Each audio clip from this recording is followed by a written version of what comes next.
উলঙ্গ রাজা নীরেন্দ্রনাথ চক্রবর্তী।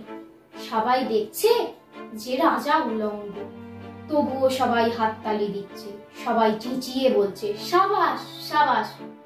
কারোর মনে সংস্কার, কারোর ভয়, কেউ বা নিজের বুদ্ধি অন্য মানুষের কাছে বন্ধক দিয়েছে, কেউ বা পরান্নভোজী, কেউ কৃপা প্রার্থী, উমেদার, প্রবঞ্চক, কেউ ভাবছে রাজবস্ত্র সত্যিই অতীব সূক্ষ্ম, চোখে পড়ছে না যদিও তবু আছে, অন্তত থাকাটা কিছু অসম্ভব নয়। গল্পটা সবাই জানে, কিন্তু সেই গল্পের ভেতরে শুধুই প্রশস্তি বাক্য উচ্চারণ।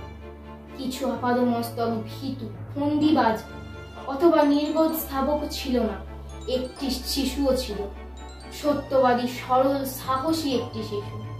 নেমেছে গল্পের রাজা বাস্তবের প্রকাশ্য রাস্তায়। আবার হাততালি উঠছে মুহুর্মুহু, জমে উঠছে স্তাবক বৃন্দের ভিড়। কিন্তু সেই শিশুটিকে আমি ভিড়ের ভেতরে আজ কোথাও দেখছি না। শিশুটি কোথায় গেল? কেউ কি তাকে কোনো পাহাড়ের গোপন গুহায় লুকিয়ে রেখেছে, নাকি সে পাথর ঘাস মাটি নিয়ে খেলতে খেলতে ঘুমিয়ে পড়েছে কোনো দূর নির্জন নদীর ধারে, কিংবা কোনো প্রান্তরের গাছের ছায়ায়? যাও, তাকে যেমন করেই হোক খুঁজে আনো। সে একবার এই উলঙ্গ রাজার সামনে নির্ভয়ে দাঁড়াক।